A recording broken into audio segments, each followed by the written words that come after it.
Todo imperio comienza con un sueño y termina con un suspiro. En un rincón sombrío del Palacio del Escorial, entre corredores de piedra helada y habitaciones con aroma a incienso viejo, un anciano se retuerce de dolor. Sus gritos, apagados por los muros de granito, apenas alcanzan a turbar el silencio del lugar más solemne de España. Allí donde la gloria fue construida a golpe de cruzadas, de tratados diplomáticos y conquistas coloniales, ahora solo queda un cuerpo hinchado, infectado, plagado de úlceras abiertas y carne muerta. Es el año 1598. El imperio más vasto del mundo tiembla al compás de los estertores de su amo. Se llama Felipe II, el rey prudente. ¿Sabías que el hombre más poderoso de su tiempo murió lentamente, siendo comido vivo por los insectos? ¿Sabías que la corte entera olía a podredumbre mientras él se aferraba a sus últimas oraciones, temiendo al juicio eterno más que a la muerte? Este no es solo un relato de agonía, es la historia de cómo el poder, incluso en su forma más absoluta, no puede detener lo inevitable. Haz una pausa, respira, porque lo que estás a punto de escuchar no es una simple biografía, es una exploración profunda y despiadada del alma de un rey, de su ascenso, su gloria, su culpa y su terrible final. Pausa para chamada a Azán, narrador. Y ahora te pido, suscríbete, deja tu me gusta si te impacta esta historia y comenta abajo qué piensas tú del poder absoluto. Corrompe o simplemente revela lo que siempre estuvo allí. Felipe II no nació para morir así. Nació rodeado de oro, de profecías y del peso abrumador de un legado imperial. Hijo de Carlos I de España y de Isabel de Portugal, su sangre corría mezclada con la ambición de dos mundos, el español y el germánico. Desde pequeño fue educado no como un niño, sino como un soberano en formación. El silencio fue su lengua materna, la solemnidad su refugio, y la devoción religiosa su guía más inflexible. Fue un rey que heredó un mundo que ya se estaba desmoronando. Bajo su mando, España alcanzó la cima de su poder.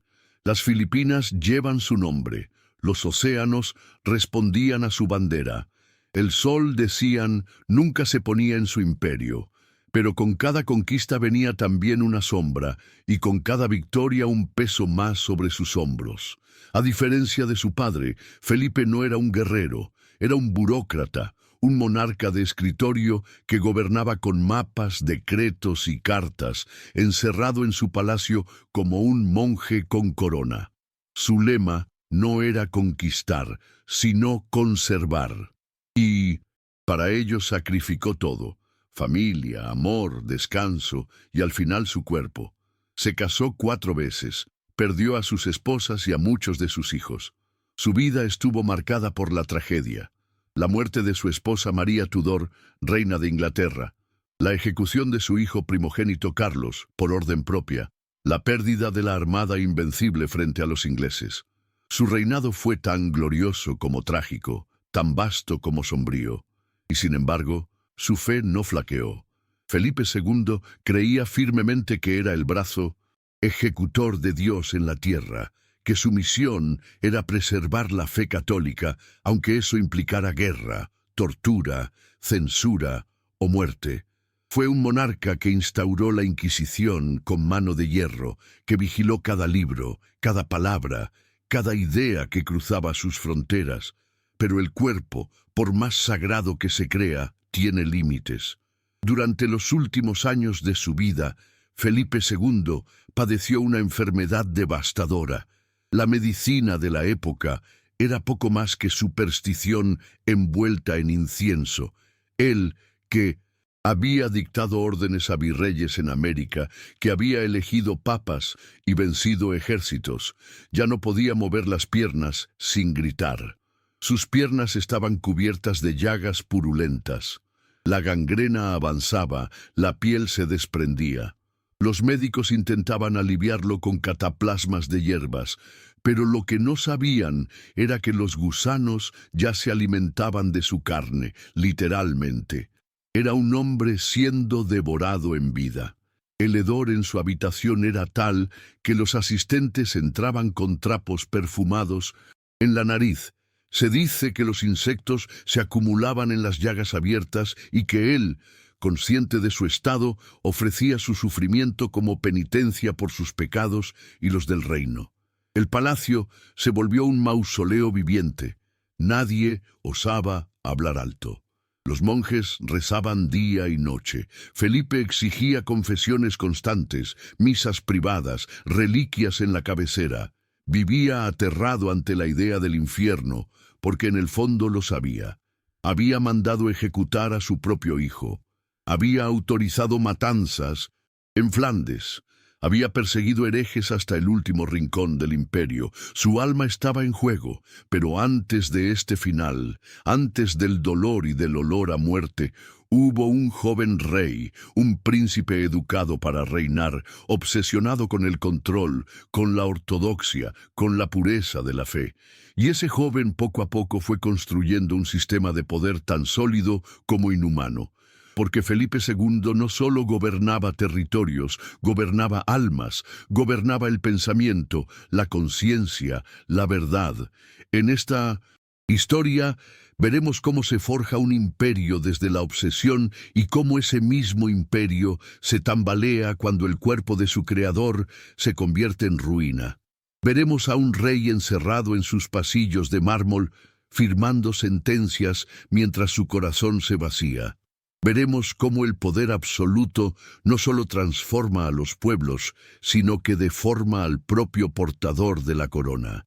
Y todo comenzó con una corona heredada, una ambición divina y una voluntad de hierro. Pero el hierro también se oxida y la carne, incluso la de un rey, se pudre. La historia de Felipe II no comienza en su trono ni en su agonía. Comienza en Toledo, un 21 de mayo de 1527, bajo el cielo castellano, mientras Europa ardía en guerras de religión y el mundo se expandía con sangre y cruz. Nació en el Alcázar, entre muros gruesos, pesados como el destino que le esperaba. Desde sus primeros días, la sombra de su padre, el emperador Carlos, lo envolvía. Un padre que no era solo un rey, era César. Era dueño de dos mundos, el viejo y el nuevo. Carlos I de España, Carlos V del Sacro Imperio, para los que llevaban su genealogía germánica como escudo. Era un gigante político. Viajaba de castillo en castillo, de guerra en guerra, llevando consigo el peso del imperio más vasto jamás reunido por un cristiano. Pero mientras conquistaba y gobernaba, Felipe era criado lejos de él, casi como un monje, por tutores, teólogos y hombres de estricta moral. Le enseñaron latín, política, derecho, pero sobre todo le inculcaron el temor a Dios. Ese fue el núcleo de su carácter, un príncipe moldeado no para brillar, sino para resistir. Felipe no era un niño risueño ni carismático, era introspectivo, silencioso, metódico. Prefería los libros a las armas, los rezos a los banquetes. Y eso, para un heredero de tamaña responsabilidad, era visto con recelo por muchos en la corte. Pero Carlos, su padre, lo había decidido. Él sería su sucesor, no solo en España, sino en todo lo que sus dominios alcanzaban. Sin embargo, Carlos no le dejaría el imperio germánico. Ese mundo convulsionado por Lutero y la Reforma quedaría a manos de su hermano Fernando. A Felipe, en cambio, le correspondería un imperio más pragmático y más extenso. España, Portugal, Nápoles, Sicilia, los Países Bajos, las Américas, Filipinas. Era demasiado para un solo hombre, pero Felipe no se quejó, lo aceptó con la misma solemnidad con la que rezaba el rosario. Su primer gran paso político fue su matrimonio con María Tudor, reina de Inglaterra. Ella, hija de Enrique, ella y Catalina de Aragón había devuelto el catolicismo a su país y necesitaba un heredero. Se unieron en matrimonio en 1554. Felipe tenía 27 años, María 38. Fue un vínculo político, no amoroso, y aunque el pueblo inglés lo odiaba por ser extranjero, Felipe intentó consolidar la alianza. Durante ese breve periodo fue también rey consorte de Inglaterra e Irlanda, pero la unión fue estéril. María murió en 1558, dejando a Isabel I en el trono, y con ella el fin de cualquier esperanza de una Inglaterra católica. A partir de ahí, su reinado se convirtió en una cruzada sin fin. En 1556, cuando Carlos abdicó y se retiró al monasterio de Yuste, Felipe heredó la corona de España. Heredó también sus deudas, sus enemigos y sus ideales. Pero a diferencia de su padre, no quiso gobernar con movilidad. No deseaba recorrer los reinos. Quería centralizar el poder y eligió su fortaleza, el Escorial, este enorme monasterio-palacio construido a las afueras de Madrid. No fue solo una residencia real, fue un símbolo, una declaración de intenciones. Con su estructura austera, su planta en forma de parrilla, símbolo del martirio de San Lorenzo, sus bibliotecas, criptas, altares y cámaras oscuras, el reflejo perfecto de su espíritu, rígido, sombrío, religioso hasta el extremo.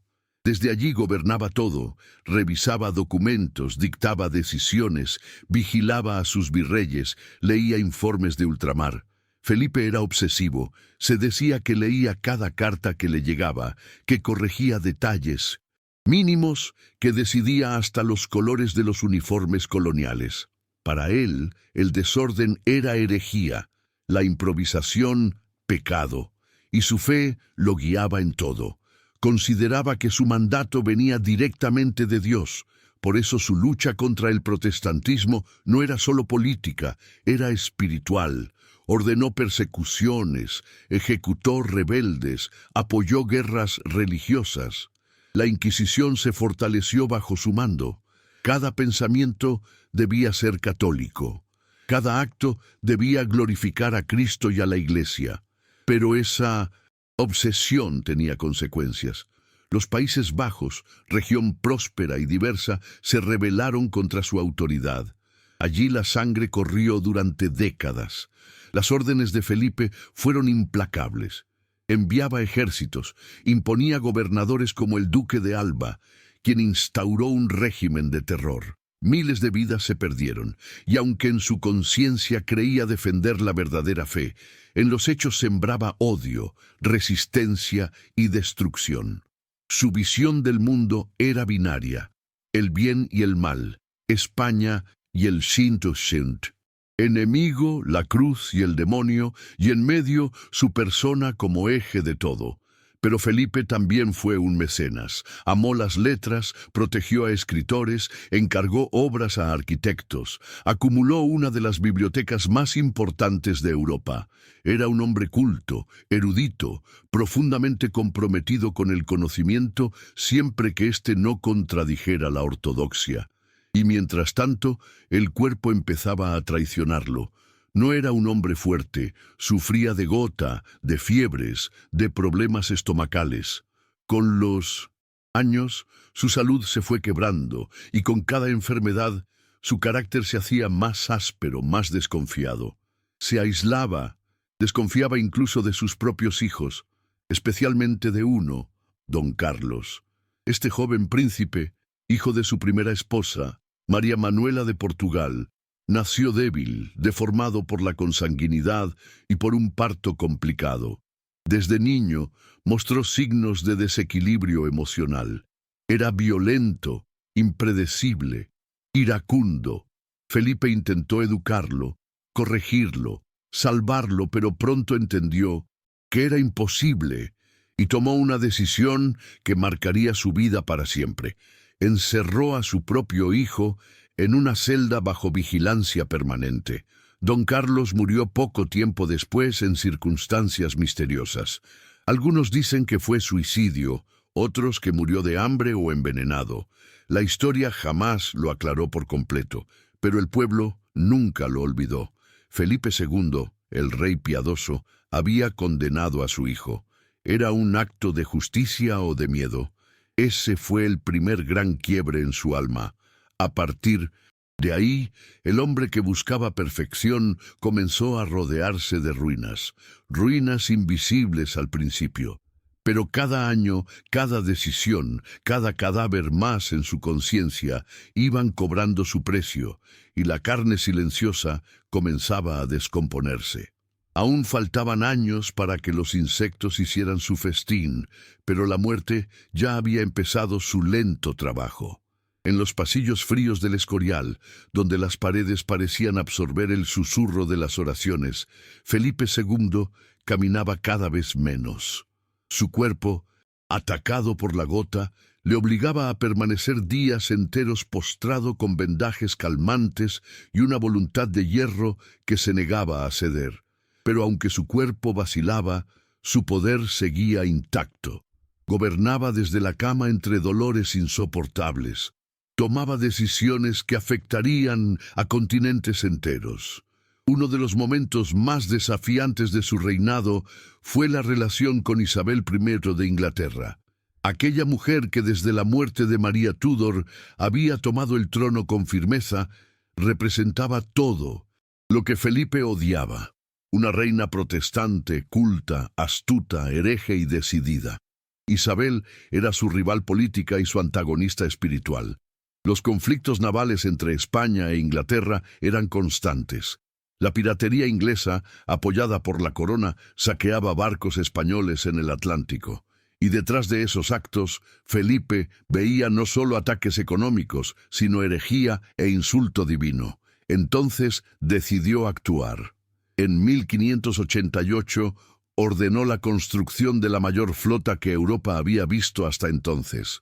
La Armada Invencible, más de 130 barcos, miles de hombres, armamento, provisiones y una fe ciega en la victoria. La misión: invadir Inglaterra, destronar a Isabel y restaurar el catolicismo. Pero la historia tenía otros planes: las tormentas, la falta de coordinación, las maniobras inglesas y los errores humanos convirtieron aquella empresa en desastre.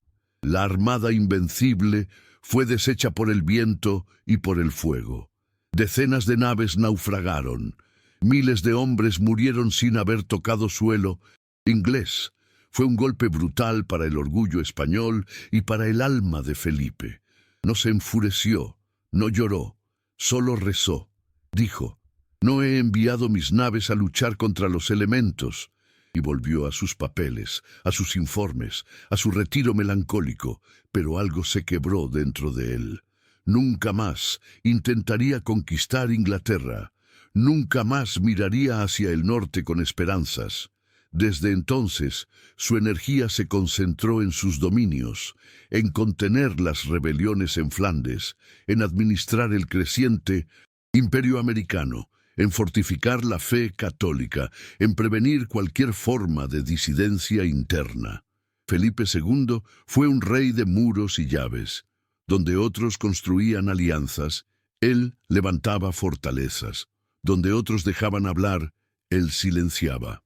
Pero ese control absoluto no bastaba para detener lo inevitable, la decadencia. A medida que los años avanzaban, el rey se sumergía más en sí mismo. Sus días estaban marcados por la oración, por la revisión obsesiva de informes y por la enfermedad. A veces no podía ni sostener la pluma, pero aún así firmaba, dictaba, decidía. No confiaba en nadie, ni siquiera en su confesor, ni en sus médicos. Mandó revisar a sus cocineros, mandó espiar a sus propios ministros. Vivía rodeado de sombras, de sospechas, y esa desconfianza lo llevó a mantener una vigilancia constante sobre el sucesor, el joven príncipe Felipe, futuro Felipe III. Aquel joven no tenía la fuerza ni la inteligencia del padre. Era dócil, piadoso, manipulable, y eso preocupaba al rey. Pero ya no tenía energía para moldearlo, solo podía vigilarlo y rezar por él. Mientras tanto, en las colonias americanas, el imperio seguía creciendo. Plata, oro, cacao, esclavos, conocimiento.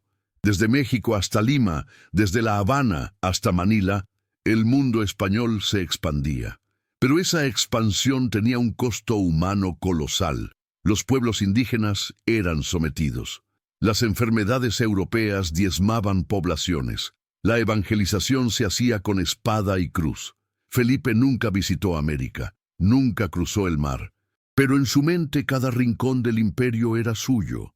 Le enviaban mapas, descripciones, informes detallados, y él los leía, los anotaba, los memorizaba. Gobernaba un mundo que jamás pisó, y así, entre el dolor físico y la convicción espiritual, el rey se fue marchitando, las enfermedades se acumulaban, gota, artritis, úlceras, hemorroides sangrantes, fiebre constante. Su cuerpo se volvió un campo de batalla, su carne se abría en llagas, su olor era penetrante, insoportable. Los sirvientes usaban paños perfumados para soportar estar cerca. El Escorial, antes símbolo de poder, se convirtió en su cárcel dorada. En sus últimos años, Felipe apenas salía de su cuarto. La habitación oscura, impregnada de incienso y sudor, era su universo. Desde la cama miraba una pequeña imagen de Cristo crucificado. Esa imagen, desgastada, casi borrada, era su consuelo y su espejo. Los médicos intentaban aliviar sus dolores, usaban cataplasmas, sangrías, ungüentos, dietas, pero nada funcionaba. La podredumbre avanzaba, las infecciones se multiplicaban, las llagas no cicatrizaban.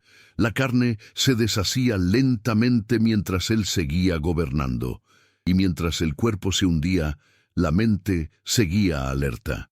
Felipe sabía que su muerte se acercaba y se preparaba para ella como se prepara una ceremonia. Organizó su testamento, revisó sus bienes, aseguró la sucesión, dio instrucciones precisas para sus funerales.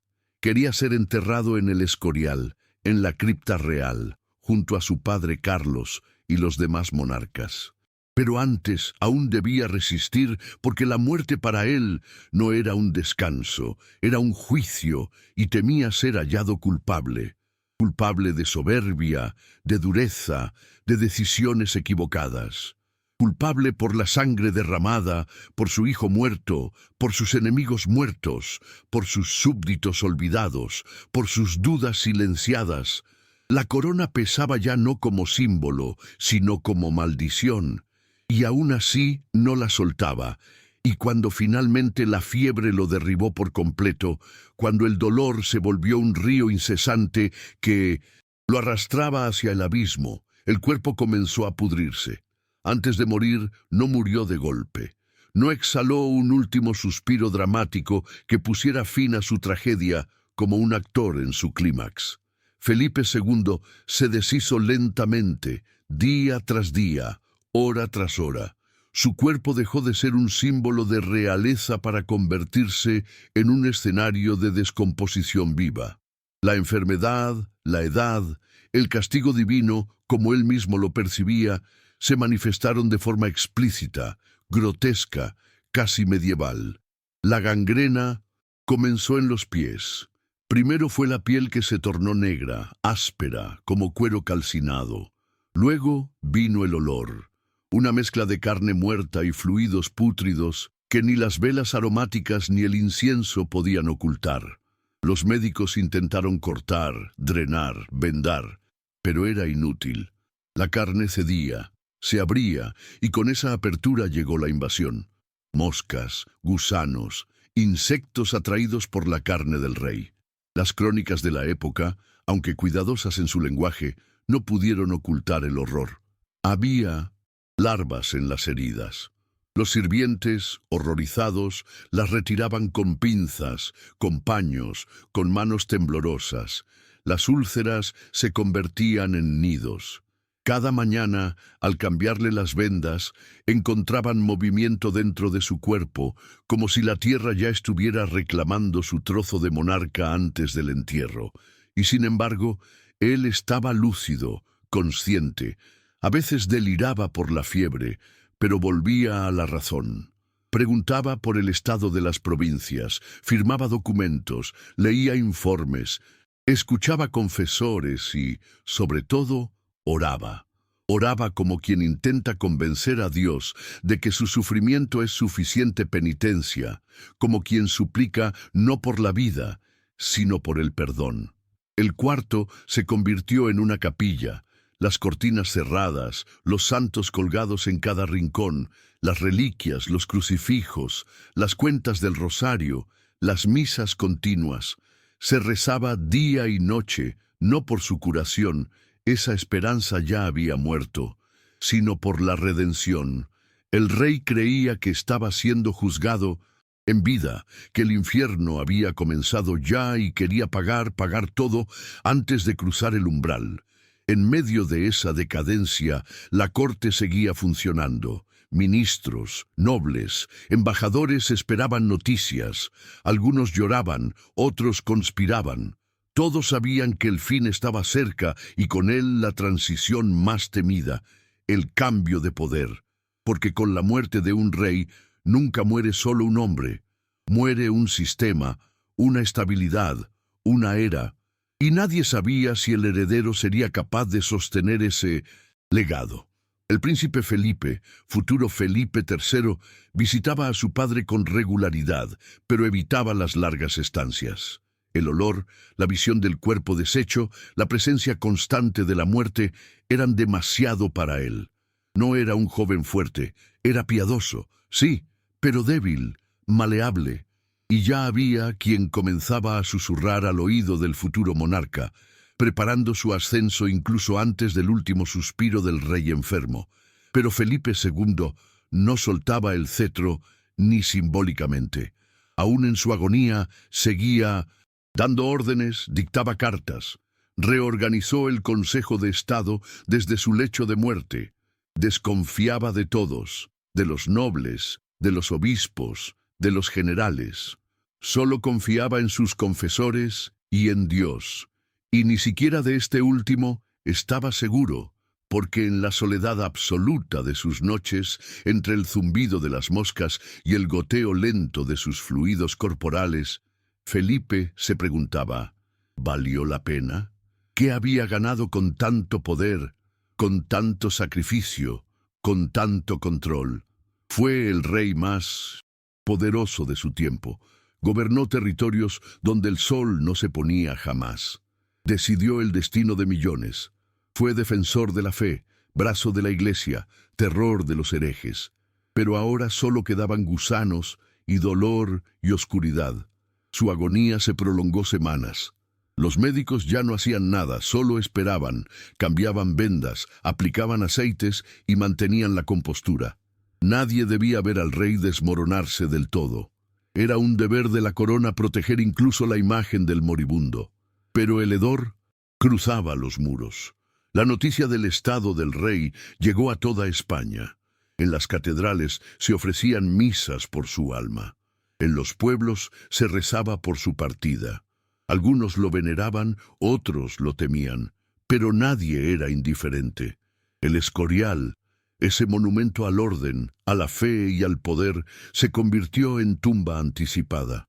Cada pasillo olía a muerte. Cada esquina contenía un silencio reverente.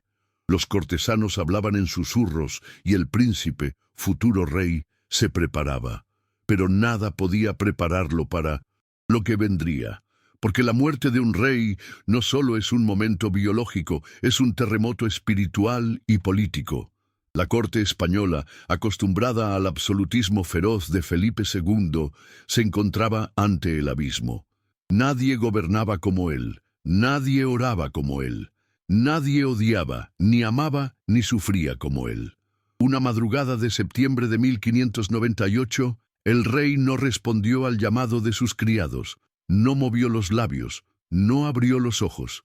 Solo quedó el ruido de las moscas, el suspiro del incienso y el eco de un imperio que acababa de perder su centro. Lo envolvieron con tela blanca, le cerraron los párpados y comenzaron el ritual. Fue enterrado donde él mismo había ordenado, en la cripta real del monasterio de El Escorial, junto a los huesos de su padre, el emperador Carlos. Y así, el cuerpo carcomido del hombre que quiso gobernar el mundo descansó entre mármoles, oro y silencio. Pero descansó de verdad, porque lo que Felipe dejó atrás no fue paz. Fue un imperio tenso, fatigado, empobrecido, una España que ya no era invencible, un trono que no volvería a tener un dueño con su misma voluntad de hierro, y sobre todo dejó una pregunta sin respuesta. ¿Puede un rey salvar su alma si para gobernar tuvo que destruir tantas otras? El cuerpo fue sepultado, pero la leyenda comenzaba. A la muerte de Felipe II, España no respiró con alivio, respiró con incertidumbre. El aire pesado en el Escorial se extendió como una sombra por todo el imperio. El viejo rey había muerto, sí, pero el mundo que él construyó aún temblaba con sus ecos. Sus decisiones, sus guerras, sus silencios no murieron con él. Se quedaron incrustados en la piel de un país que apenas entendía el precio que había pagado por su gloria. Felipe III, su hijo y heredero, recibió la corona sin resistencia, pero su mano temblaba al sostenerla. No era un guerrero, no era un estadista, era un hombre tímido, piadoso, dependiente. Lo que el padre había gobernado con puño de hierro, el hijo lo entregaría a favoritos, ministros, ambiciosos y cortesanos disfrazados de santos. El poder que tanto custodiara Felipe II se escapaba ahora entre dedos que no sabían cerrarse. En los días que siguieron al funeral, el silencio reinaba, no uno de luto, sino uno de espera. ¿Qué sería de España ahora? ¿Seguiría la misma senda o el imperio, estirado hasta los límites de la tierra, comenzaría a rajarse por dentro? Mientras tanto, la historia del final de Felipe II comenzaba a tomar otra forma. En las plazas, los mercados, los conventos, los salones nobles, se hablaba de su muerte no con hechos, sino con símbolos. Algunos decían que fue castigado por su soberbia, otros que su carne podrida era prueba de su expiación, otros más que el diablo se lo llevó vivo por el sufrimiento que causó con su obsesión por el control. La verdad, como siempre, se diluía entre las palabras y, sin embargo, quedaba el testimonio más crudo. Su cuerpo enfermo, su rostro carcomido, los insectos, los rezos desesperados. Lo que había empezado como el reinado más ambicioso de Europa había terminado como una advertencia sobre el poder, sobre la fe, sobre el cuerpo mismo del monarca. Felipe no murió rodeado de gloria, sino consumido por la misma máquina que él mismo había construido. El oro de América seguía llegando, las minas de Potosí no descansaban, las flotas cargadas de plata cruzaban el Atlántico. Pero el dinero ya no bastaba, porque el alma de España estaba enferma. Las guerras no cesaban, el hambre crecía, la fe que antes era escudo, ahora era cadena. Y la corte, que antes se movía al ritmo de la voluntad de un solo hombre, ahora se dispersaba en facciones. Los leales a Felipe II intentaban mantener viva su visión, pero eran pocos y eran viejos. Los jóvenes querían otra cosa, más placeres, menos sacrificios, más poder compartido, menos disciplina. El tiempo del monarca absoluto comenzaba a desmoronarse, pero la figura de Felipe no desapareció. Se volvió mito. Se escribieron biografías, panegíricos, en tratados. Algunos lo llamaban el rey prudente, un modelo de virtud católica. Otros, el monarca de hierro, símbolo de tiranía camuflada de devoción. Su imagen fue usada por todos, por los conservadores para justificar el control, por los reformistas para mostrar el error de concentrar tanto poder en una sola cabeza. Mientras tanto, en las iglesias su nombre era mencionado como el de un santo laico, alguien que había vivido para Dios, que sufrió como Job, que gobernó como un elegido. Pero también, en los círculos más críticos, se contaban historias distintas, la de los miles ejecutados por su Inquisición, la del desastre de la Armada Invencible, la del abandono de los moriscos, la de los pueblos empobrecidos por sus impuestos eternos. Su muerte, más que su vida, se convirtió en símbolo, porque en ella se revelaba lo que la historia tantas veces oculta, que el poder, por más sagrado que se pinte, corrompe el cuerpo y el alma, que no hay corona que proteja del podredumbre, que no hay oración suficiente para redimir un reinado construido sobre el sufrimiento ajeno. Y sin embargo, había una lección más profunda. Felipe II no murió derrotado, murió creyendo. En su mente, su dolor era parte de un designio. No lo lamentaba, lo aceptaba, lo cargaba como cruz. Y eso lo hacía aún más temible, porque un rey que sufre creyendo que su dolor tiene propósito es más peligroso que un tirano sin alma. No teme, no duda, no se quiebra, solo sigue. Y así fue él. Un rey que no se rió, que no se dio, que no amó con ternura, que no perdonó con generosidad. Un hombre que confundió la fe con el control, la virtud con la imposición, la humildad con la rigidez, pero que en su muerte nos mostró la verdad desnuda del poder que devora a quien lo porta. Los cronistas que visitaron el Escorial notaban un aire extraño en sus corredores. Decían que el tiempo allí no fluía como en otros lugares, que los muros estaban impregnados de voces, de penas, de fantasmas. Algunos juraban escuchar rezos, pasos, lentos suspiros. Otros evitaban ciertas salas, convencidos de que el espíritu del rey aún vigilaba. Y quizás era cierto, porque Felipe II nunca quiso abandonar su trono, ni siquiera al morir. Quiso gobernar desde el más allá. Quiso que su voluntad siguiera siendo ley, incluso sin cuerpo, y lo logró por un tiempo. Pero hasta las sombras pierden fuerza cuando los vivos deciden mirar hacia otro lado. Felipe III intentó seguir sus pasos, pero era imposible. El peso era demasiado, y el mundo cambiaba. Rápido, doloroso, irreversible. El tiempo del rey prudente había pasado, y en su lugar solo quedaba la herencia.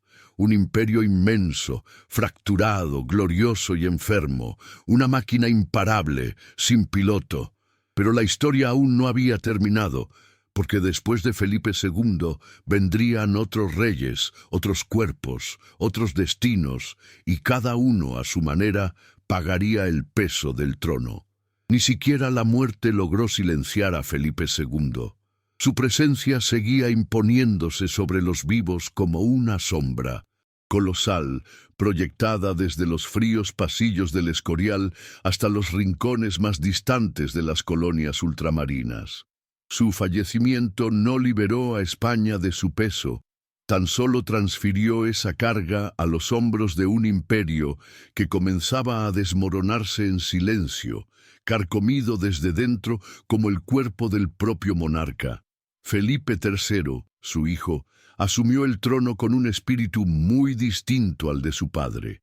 Donde Felipe II había sido severo, vigilante y devoto, su heredero era pasivo, distante y confiado en exceso.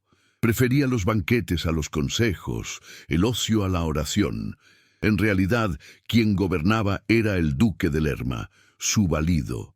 Un hombre astuto, ambicioso, más interesado en enriquecerse con el oro imperial que en preservar la gloria del trono. Mientras tanto, el imperio mostraba señales claras de agotamiento. La plata americana aún fluía, pero las arcas reales estaban vacías. El campo español languidecía, asolado por malas cosechas y abandono. El pueblo sufría, hambre, enfermedades, impuestos cada vez más opresivos, y en medio de ese colapso progresivo, la corte permanecía ajena, refugiada en la suntuosidad y el autoengaño. Era el comienzo de lo que más tarde se llamaría la decadencia española. Pero en ese momento no parecía una caída. Era más bien la continuación de un modelo agotado. La maquinaria que Felipe II había construido, centralista, teocrática, rígida, seguía funcionando incluso sin él. Continuaba castigando, exigiendo, imponiendo. Era un sistema que sobrevivía a su creador, una estructura que no necesitaba ya de un rey vivo para seguir oprimiendo. Sin embargo, algo más profundo comenzaba a cambiar. La fe, que había sido el pilar del proyecto felipista, empezaba a ceder ante el desencanto. Muchos en las provincias, en los puertos, en las ciudades olvidadas, comenzaban a preguntarse por qué Dios permitía tanto sufrimiento si el rey era su representante en la tierra. El calvario de Felipe II, su agonía repulsiva, prolongada, pública, sembraba dudas. ¿Era realmente el elegido de Dios? ¿O acaso era una advertencia? La pregunta calaba hondo en ciertos círculos intelectuales. Filósofos, escritores, teólogos comenzaban a reflexionar en voz baja sobre los límites del poder absoluto, sobre la legitimidad del sufrimiento como castigo divino. Cervantes, con su pluma ingeniosa y crítica, escribiría sobre caballeros desfasados y héroes que confundían fantasía con gloria. Era, sin decirlo, una crítica sutil a un imperio que luchaba contra molinos, creyendo que eran gigantes. Las guerras, por su parte, no cesaban. Los Países Bajos seguían en rebelión. El Mediterráneo era un campo de amenazas otomanas y piratas. Inglaterra, bajo el gobierno firme de Isabel, se afirmaba como potencia naval imparable. La derrota de la Armada Invencible, cuyos restos aún yacían esparcidos por las costas del norte, simbolizaba la ruina de un sueño imperial que se creía eterno. Y mientras el mundo se reconfiguraba, el cadáver de Felipe II yacía embalsamado, encerrado en un sarcófago en las entrañas de El Escorial. Sus restos no descansaban en paz. Eran conservados como reliquia, como advertencia, como memoria viva. El lugar donde reposaba el panteón de los reyes no era solo una tumba, sino un altar político. Cada nuevo monarca que pasaba por allí no recibía únicamente una bendición, sino un mensaje: no osarás ser menos que él. La corte, aún bajo un nuevo rey, conservaba los rituales heredados. El protocolo no había cambiado. El silencio, la solemnidad, la apariencia de santidad persistían, pero los corazones eran distintos, porque el miedo no se hereda. La reverencia sin convicción se transforma pronto en hipocresía, y poco a poco el nombre de Felipe II empezó a sonar con menos veneración y más alivio.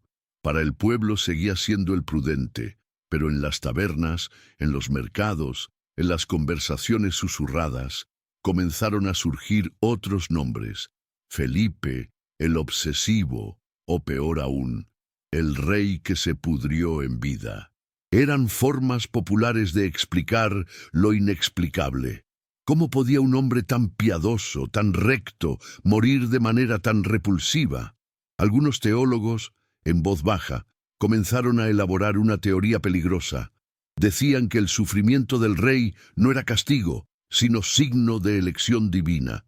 Como Cristo, Felipe había sido escogido para cargar con los pecados de su pueblo. Su dolor físico, su deterioro ante los ojos de todos, era una purificación. Esa visión ganó adeptos entre ciertos sectores de la Iglesia que veían en el cuerpo lacerado del rey un símbolo de martirio. Su carne carcomida por gusanos era, según ellos, la prueba final de su entrega total. El rey había muerto por su imperio, su cuerpo putrefacto era el testimonio de su santidad. Pero otros veían en aquello una ironía cruel. Felipe, el hombre que había querido controlarlo todo, no pudo controlar su propia muerte.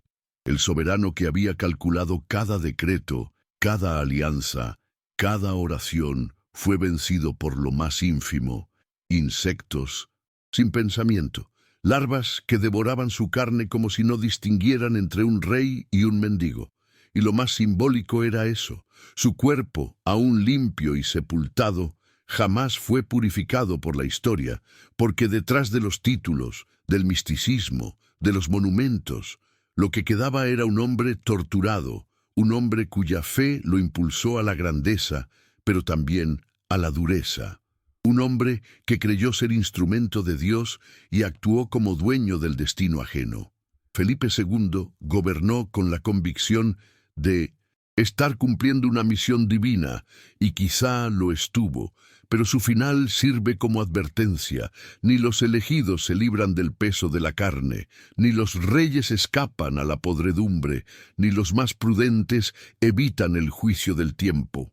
España, que tanto había ofrecido por él, comenzaba a buscar otros caminos, más frágiles, más inciertos, más humanos, pero la sombra de Felipe seguía allí, inmensa, vigilante, porque cuando un rey muere así, no desaparece, se convierte en espectro, y los espectros, como bien se sabe, no descansan con facilidad.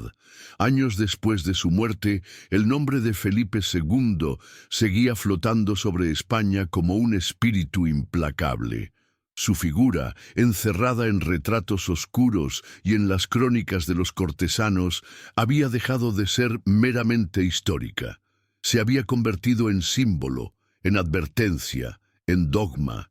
Su legado era más que sus conquistas o sus derrotas. Era el molde contra el cual todos los futuros reyes serían medidos y encontrarían imposible superar.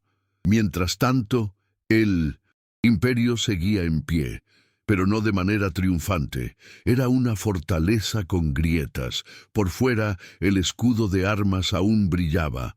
Los barcos seguían zarpando con cruces y galeones cargados de metales preciosos, pero por dentro, las tensiones acumuladas durante el reinado de Felipe II comenzaban a corroer los cimientos del poder. La Inquisición, instaurada como guardiana de la fe, había degenerado en un aparato de represión que asfixiaba no solo la herejía, sino también el pensamiento. Las universidades producían obediencia, no genio. La literatura debía inclinarse ante el dogma. Los poetas escribían con censura en la garganta. Cualquier duda era pecado y cualquier pecado, traición. Felipe había levantado una muralla espiritual en torno a España. Ahora sus herederos estaban atrapados dentro de ella. La identidad nacional se confundía con la paranoia. En lugar de abrirse al mundo, el país se encerraba en sus propias verdades. La gloria se convertía en pasado y el futuro cada vez más parecía una repetición de un ayer glorioso que ya no volvería. Los pueblos del interior sufrían un proceso silencioso de despoblación. Los impuestos elevados hasta el límite hacían imposible el sustento. En algunas regiones, la miseria era tal que los campesinos vendían a sus hijos como criados, o se enrolaban por desesperación en ejércitos que jamás volverían a ver. Las cosechas fallaban, las sequías se prolongaban, las pestes se esparcían con furia, pero la corte seguía ocupada con cuestiones de linaje, etiqueta y prestigio. Se organizaban procesiones fastuosas, celebraciones por victorias lejanas, mientras en las calles los mendigos morían de frío. Era como si el país entero hubiese heredado no solo el estilo del rey difunto, sino también su ceguera ante el sufrimiento humano, y sin embargo, el espíritu de Felipe II seguía siendo invocado. Cada vez que un nuevo conflicto estallaba, ya fuera en Flandes, en el Caribe o en los campos italianos, se evocaba su nombre. Felipe habría sabido qué hacer, murmuraban los nostálgicos. El prudente jamás habría tolerado tal humillación. Era como si su figura, lejos de desvanecerse, creciera en la memoria colectiva, transformada en ideal, en paradigma inalcanzable. Esa mitificación era peligrosa porque volvía a imponer el peso de una época muerta sobre una realidad viva. Las nuevas generaciones de gobernantes, en lugar de reformar, imitaban. En lugar de cuestionar, obedecían. España no aprendía de su pasado, lo repetía. En 1900, los monasterios, los monjes copiaban una y otra vez los escritos de Felipe, sus instrucciones piadosas, sus reflexiones sobre el alma y el deber. Muchos creían sinceramente que había sido un santo incomprendido. El hecho de que su cuerpo hubiese sido comido por insectos era interpretado por algunos como un ataque del demonio. Satanás quiso burlarse del siervo de Dios, escribían. Otros sostenían que su sufrimiento lo purificó y que algún día sería canonizado. La idea de la canonización de Felipe II, aunque nunca oficial, circuló entre los sectores más conservadores. Era la necesidad desesperada de encontrar sentido en su vida y sobre todo en su muerte. Porque si Felipe, con todo su fervor religioso, terminó postrado, supurando, comido por larvas, entonces ¿qué esperanza quedaba para el resto? Pero más allá de la leyenda, más allá de la fe y de la propaganda que rodeaba al hombre, quedaba un hombre de carne y hueso que temía, que dudaba, que sufría, porque Felipe II no fue un Dios, fue un hombre que quiso ser instrumento de Dios y que en su intento quemó a miles, sometió a naciones, levantó imperios y acabó consumido por su propia grandeza. Su cuerpo se pudrió, sí, pero su legado no desapareció. Se convirtió en prisión, en cadena, en carga para los que vinieron después. Los ecos de su reinado resonaban incluso en los enemigos del imperio. En Inglaterra se lo recordaba como el esposo de la temida María la Sanguinaria y como el impulsor de la Armada Invencible. En los Países Bajos, como el déspota que intentó aplastar la libertad. En América, como el rey lejano, cuyos edictos dictaban la vida de millones, sin haber puesto jamás un pie en esas tierras. Y en España se lo recordaba con mezcla de admiración y temor, porque no se sabía si lo que había dejado era un monumento o una maldición. Felipe II fue el último monarca que logró encarnar plenamente la idea del rey teocrático, del soberano absoluto, cuya autoridad era incuestionable. Después de él, el mundo cambiaría. El siglo siguiente traería nuevas ideas, nuevas revoluciones, nuevas formas de pensar el poder. Pero Felipe había fijado el modelo, y ese modelo era pesado, implacable, imposible de replicar sin caer en el abismo. Su figura permanecería allí inamovible como una estatua esculpida en hierro y ceniza. Y mientras tanto, en las criptas de El Escorial, su cadáver embalsamado seguía encerrado.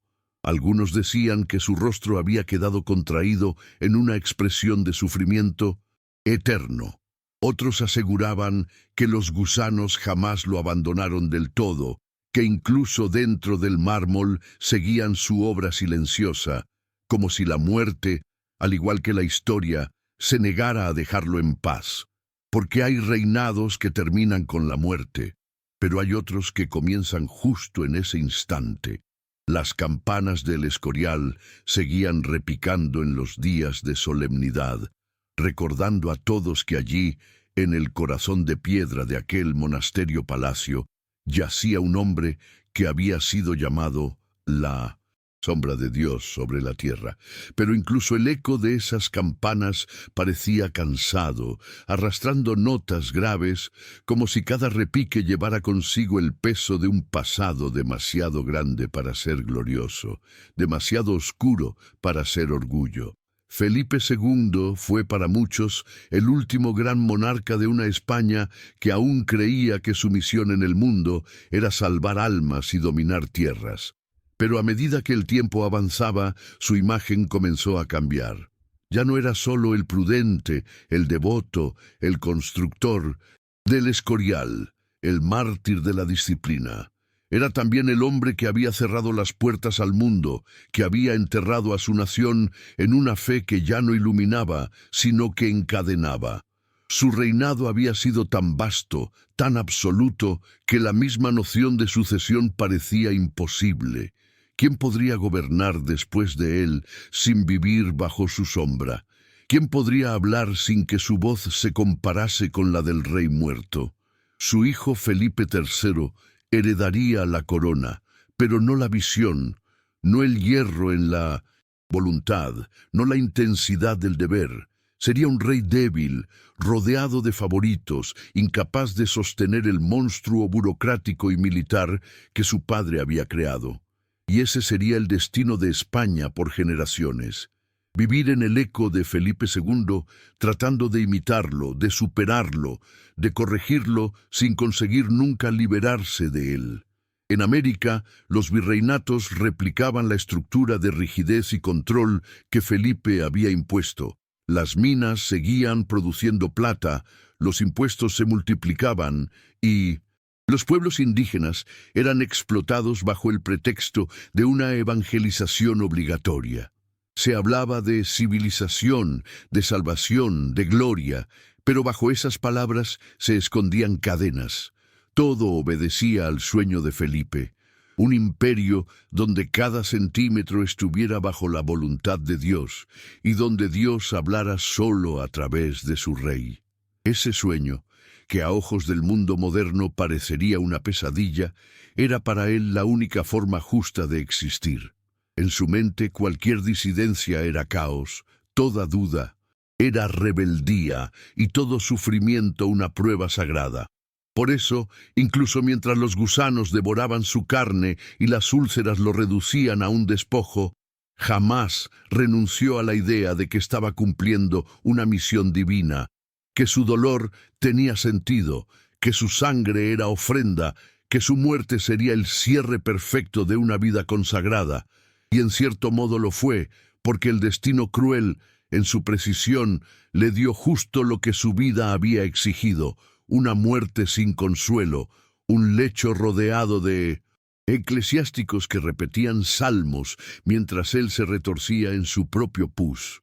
Su alma fue recibida, según los cronistas, por una corte de ángeles, pero su cuerpo quedó atrás, convertido en ejemplo, en advertencia, en escándalo. Durante siglos, las generaciones siguientes debatieron su figura. Algunos lo llamaron santo, otros tirano. Algunos lo señalaron como el verdadero artífice de la grandeza hispánica, otros como el verdugo del Renacimiento español.